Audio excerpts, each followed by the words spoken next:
What is up, everybody? This is episode number 30 of ESO Recapped. My name is Defatank, and for tonight we're pretty much going to be taking a look at the ESO Guild Summit that was just held over the past weekend, Friday and Saturday. I want to go ahead and give credit where credit's due for this. These notes come from Tamriel Foundry, Atropos, so very much appreciate him attending the summit and, drilling the devs, getting the information for all this stuff. Some really good things to bring you guys. Just trying to help everybody get the word about what's coming for Elder Scrolls Online in the future, and we got a lot of really good stuff. For tonight, we've got Landakian and Ops that is going to be hanging out in the channel with us, grabbing your guys' questions if you ask it while I'm going over the main points. So let's go ahead and get those guys introduced. Landakian, if you can go ahead and say hello to everybody out there. Hello. And Ops, if you can go ahead and give them a hello. How's everybody doing? Alright, so for tonight, like I said, we're going to get into the ESO Guild Summit, and I'm going to take a couple of other things I've seen on the forums as well about the champion system. So here we go, starting off with combat responsiveness. What's ZeniMax doing with combat responsiveness? They're going to be making some improvements to attack animations to make combat feel more natural. They're going to be doing some improvements to blocking, and they're also going to be doing some improvements to first person to try to make it more appealing to people to play first person instead of feeling like they have to play in third person all the time. Next is going to be system design. They're going to be doing crafting tutorials to make them more useful. So if you remember at the start of the game, it had crafting tutorials. They were kind of neat. A lot of people got out of using those, and still questions flying around about crafting. So they're trying to bring back those tutorials and make them more useful. There's going to be crafting writs. It's a quest to create resources and deliver them to a location in need throughout the world.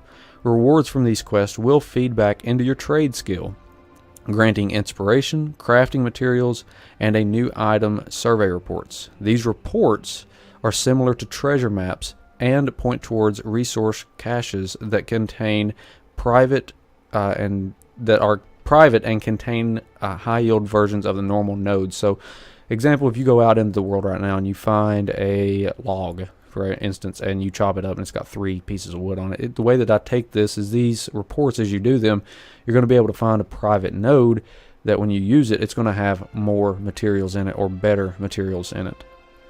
So that's some changes for crafting is coming there. Next, we've got a new style of armor that is coming out. This is going to be a new motif. So we got the 10 motifs we got right now, plus the other 4 rare motifs that's out there. We're going to be adding Dwemer style. Dwemer style will be learned in chapters. It's going to be in epic drops as well as more rare complete books that are legendary drops. These styles will be obtained from Dwemer ruins. Materials used to craft Dwemer will come from salvaging Dwemer constructs, then refining raw scraps. So basically, what it sounds like is you're going to have sets of books that you can collect in order to learn all of the armor types for Dwemer. Or you could find a legendary Dwemer book that would allow you to learn more Dwemer at once. That's the way I kind of take that. And as you're going throughout these Dwemer ruins, you'll be able to salvage those adds that you kill for refining material to make that the Dwemer items. There's also going to be a 9th trait item set. This 9th trait item set is going to be known as the Twice Born Star. It's coming in update 5, so that's going to be the next update that hits PTS very soon. It's supposed to drop in October for us to start testing it, and then normally it's about 2 to 3 weeks after that we get it on the live servers. So what is the Twice Born Star 9th trait item set? It's going to be located in a crafting station in Upper Craglorn. The set bonuses: 2-piece increases HP, 3-piece increases stamina, 4-piece increases magicka, and 5-piece allows the player to activate 2 Mundus Stone boons simultaneously. And also, the devs confirmed Divine's bonus works for both buffs. So you'll be able to have 2 boons of the Mundus Stones active at the same time. New crafting style, Zivkin,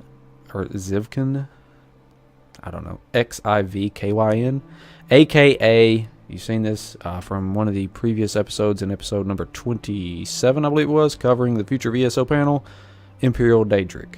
So this is going to be coming with the Imperial City whenever it drops. And you guys have already seen that one, so that's some news that we already knew was coming. Provisioning revamp. Here's what they're talking about with the provisioning revamp. They're going to be converting the current system, including ingredients and recipes, to a system that works more intelligently with objects that exist in the world. Instead of getting drops from a crate, you might get a flour of sack for flour. You get it from a sack of flour, or grain from a bushel of wheat. So instead of you looting a crate and then you find just something random, it's like, okay, and then you go to a thing of flour of sack and you get wheat out of it, it's not going to be doing that. So things are going to more match what you're seeing. Reducing the number of ingredients by 50% less to lessen inventory strain. So they're going to be getting rid of a lot of these ingredients, so you don't have so many ingredients taking up space in your bank. There is not going to be any more alliance-specific ingredients or recipes, and recipes will drop based on the zone, not your character level. And they're also going to be adding veteran rank 10 recipes. Next is dungeon scaling. Players are going to be able to scale dungeons. Dungeon pledges is going to be dailies. They work with the Undaunted Guild to reward bronze, silver, or gold chest keys that are rewarded depending on how effective the player completed the pledge. Higher tier chests have higher tier possible rewards. Example, non-veteran dungeons has a bronze pledge, which would involve killing 3 main bosses in each dungeon. But there's an option step that would involve killing all of the mini or optional bosses. Veteran pledges would be completing in a certain time or under certain restrictions. And of course that would yield better items. Next, under collections, they're going to be adding a system to offload vanity pets, costumes, mounts, trinkets, out of physical inventory space to allow players to enjoy the use of collectibles without hogging inventory space. So thank God.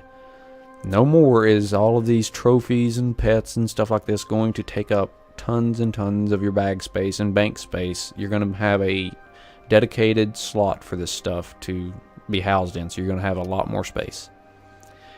New systems, glass armor and weapons. Not saying if it will exist as a style or a material type, but it is coming.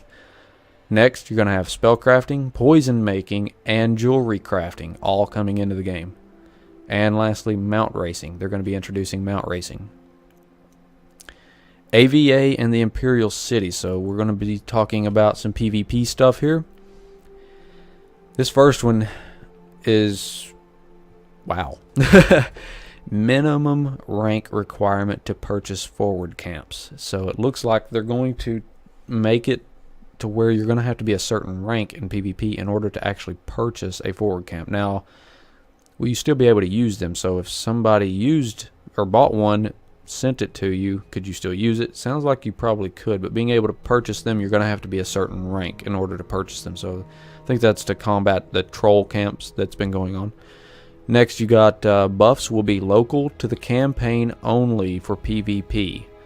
They are still considering how to handle buffs for PvE. So that's addressing the thing where you're seeing a lot of people set their home campaign to less populated servers, just getting all the buffs from that, and then guesting to more populated servers, getting the buffs to go in and do combat in there. So once they make these changes, whatever campaign you set as your home, that is the only place you're going to get the buffs from.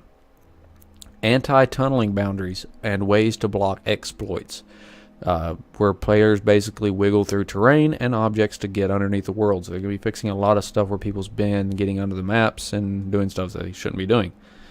Future updates. Oil pot adjustments for poor distance. Elder Scroll bonus changes. Population imbalance adjustments. Crashes, both client and server side. I know we've seen that plenty.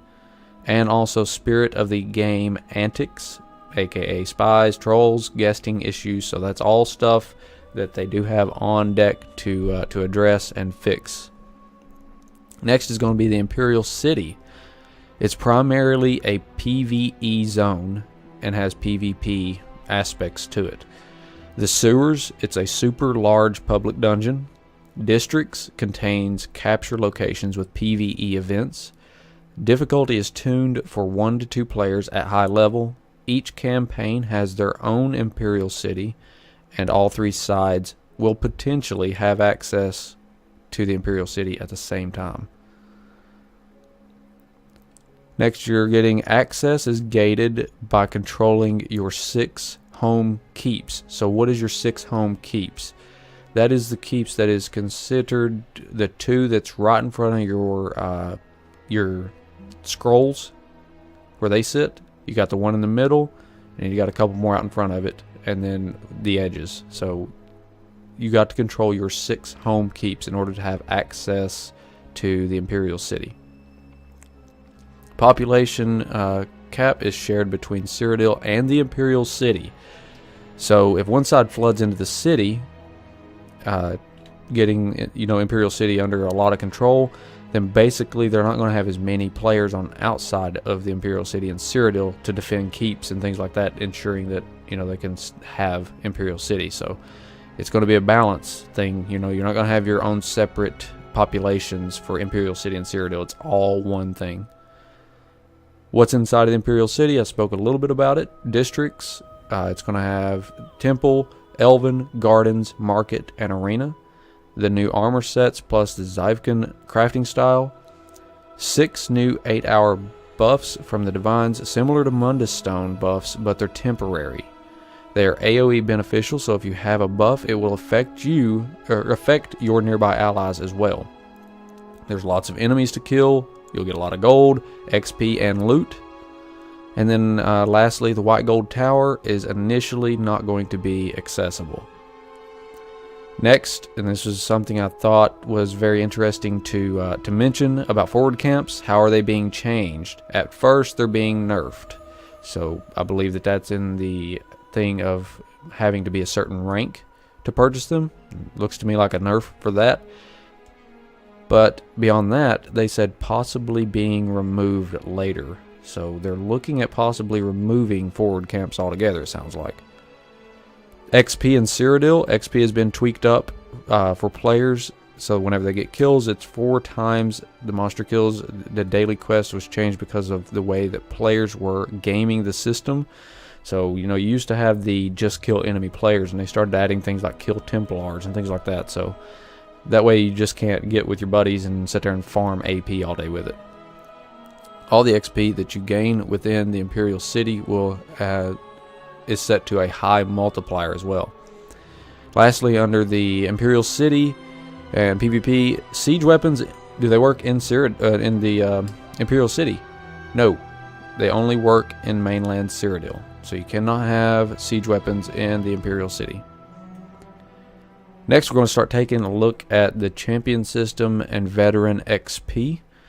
Character stats multiplied by 10, meaning that a character with 2,500 HP would have approximately 25,000 HP, making the small percent bonuses have more of an impact. So they're looking at multiplying these numbers up and giving us larger pools to play with, so whenever we put a point into something, it has a larger visual impact to us, instead of putting a percent of something in and it's like, wow, that only gave me like 30 points. So a bigger visual impact. Now, they're also going to be removing soft caps. They're going to be imposing some limits. Example, armor, which is physical resistance, would cap out at 50% mitigation. On the live servers right now, it would roughly equate to about 3,000 armor.